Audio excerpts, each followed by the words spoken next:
श्री हरि बोलो ग्रंथराज श्रीमद् भगवद गीता जी की जय।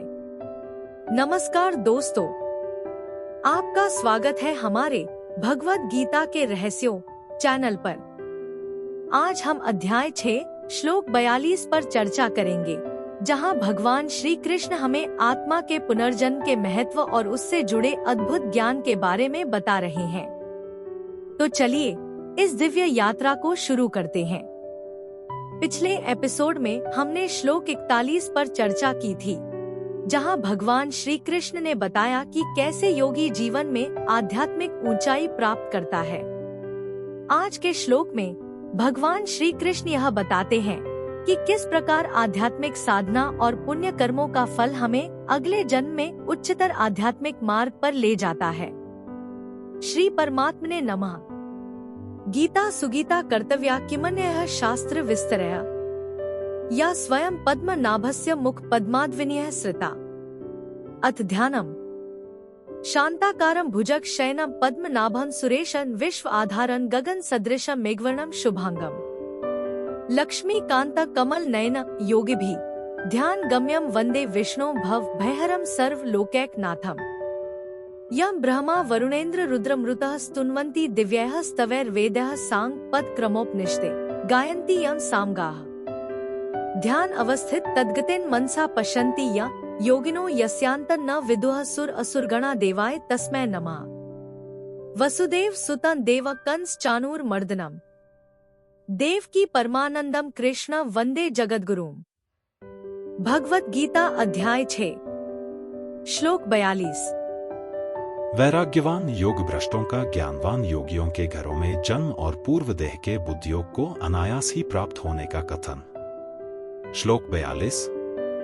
अथवा योगिनामेव कुले भवति धीमताम् एतद्धि दुर्लभतरम लोके जन्म यदि दृशम। उच्चारण की विधि अथवा योगिनाम एव कुले भवति धीमताम एतत् ही दुर्लभतरम लोके जन्म यत् ईदृशम। 42। शब्दार्थ अथवा अर्थात अथवा वैराग्यवान पुरुष उन लोकों में न जाकर धीमताम अर्थात ज्ञानवान, योगिनाम अर्थात योगियों के, एव अर्थात ही, कुले अर्थात कुल में, भवति अर्थात जन्म लेता है, परंतु ईदृशम अर्थात इस प्रकार का, यत अर्थात जो, एतत् अर्थात यह, जन्म अर्थात जन्म है, सो, लोके अर्थात संसार में, ही अर्थात निःसंदेह, दुर्लभतरम अर्थात अत्यंत दुर्लभ है। अर्थ अथवा वैराग्यवान पुरुष उन लोकों में न जाकर ज्ञानवान योगियों के ही कुल में जन्म लेता है, परंतु इस प्रकार का जो यह जन्म है सो संसार में निःसंदेह अत्यंत दुर्लभ है। 42। व्याख्या। साधन करने वाले दो तरह के होते हैं, वासनासहित और वासनारहित। जिसको साधन अच्छा लगता है, जिसकी साधन में रुचि हो जाती है और जो परमात्मा की प्राप्ति का उद्देश्य बनाकर साधन में लग भी जाता है, पर अभी उसकी भोगों में वासना सर्वथा नहीं मिटी है, वह अंतस्मय में साधन से विचलित होने पर योग भ्रष्ट हो जाता है, तो वह स्वर्गादि लोकों में बहुत वर्षांतक रहकर शुद्ध श्रीमानों के घर में जन्म लेता है। इस योग भ्रष्ट की बात पूर्व श्लोक में बता दी। दूसरा साधक, जिसके भीतर वासना नहीं है, तीव्र वैराग्य है और जो परमात्मा का उद्देश्य रखकर तेजी से साधन में लगा है, पर अभी पूर्णता प्राप्त नहीं हुई है, वह किसी विशेष कारण से योग भ्रष्ट हो जाता है तो उसको स्वर्ग आदि में नहीं जाना पड़ता, प्रत्युत वह सीधे ही योगियों के कुल में जन्म लेता है। इस योग भ्रष्ट की बात इस श्लोक में बता रहे हैं। अथवा तुमने जिस योग भ्रष्ट की बात पूछी थी वह तो मैंने कह दी, परंतु जो संसार से विरक्त होकर, संसार से सर्वथा विमुख होकर साधन में लगा हुआ है, वह भी किसी कारण से, किसी परिस्थिति से तत्काल मर जाए और उसकी वृत्ति अंतस्मय में साधन में न रहे, तो वह भी योग भ्रष्ट हो जाता है। ऐसे योग भ्रष्ट की गति को मैं यहाँ कह रहा हूँ। योगिनामेव कुले भवति धीमताम, जो परमात्म तत्व को प्राप्त कर चुके हैं, जिनकी बुद्धि परमात्म तत्व में स्थिर हो गई है, ऐसे तत्वज्ञ जीवन मुक्त बुद्धिमान योगियों के कुल में वह वैराग्यवान योग भ्रष्ट जन्म लेता है।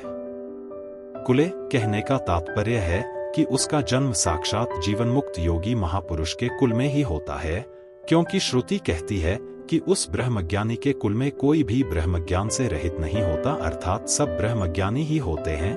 नास्या ब्रह्मवित् कुले भवति।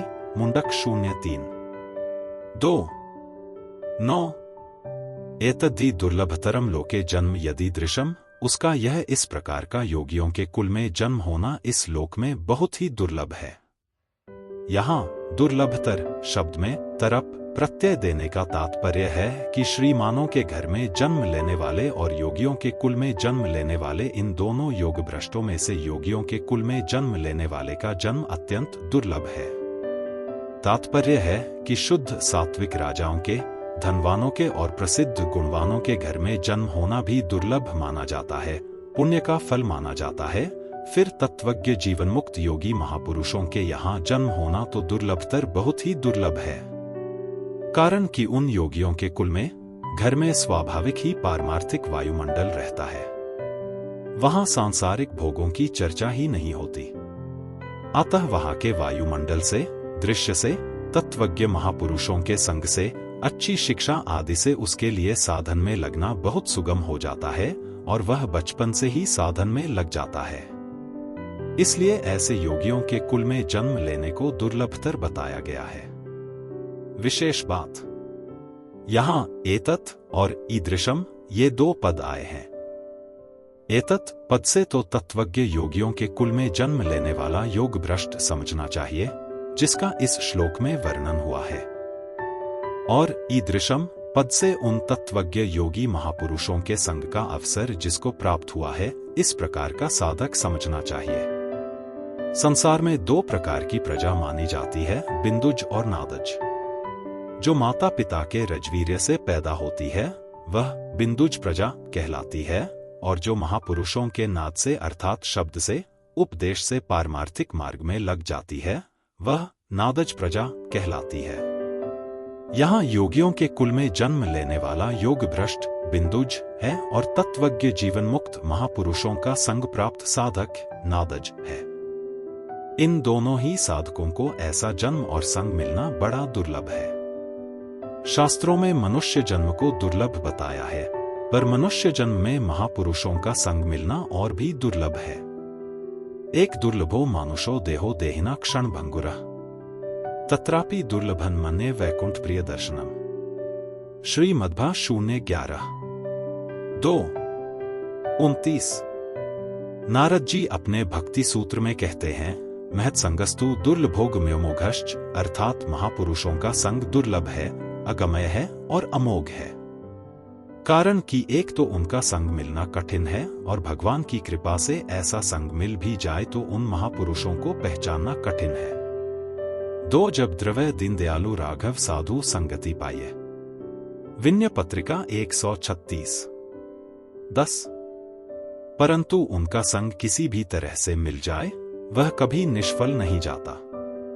तात्पर्य है कि महापुरुषों का संग मिलने की दृष्टि से ही उपर्युक्त दोनों साधकों को दुर्लभतर बताया गया है। संबंध पूर्व श्लोक में भगवान ने वैराग्यवान योग भ्रष्ट का तत्वज्ञ योगियों के कुल में जन्म होना बताया।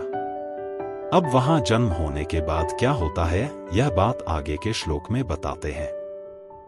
कल के एपिसोड में हम श्लोक 43 पर चर्चा करेंगे, जिसमें भगवान श्री कृष्ण योगी की तपस्या और उच्चतर चेतना के मार्ग की महिमा को उजागर करेंगे।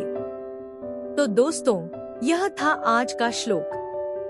अगर आपको यह जानकारी उपयोगी लगी हो तो लाइक करें, शेयर करें और अपने सवाल कमेंट में लिखें।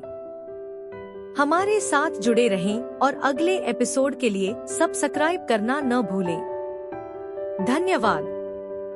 दोस्तों, आज का श्लोक आपको कैसा लगा? क्या आप भी ये मानते हैं कि भगवद गीता सिर्फ एक ग्रंथ नहीं बल्कि जीवन जीने का एक पूरा नक्शा है?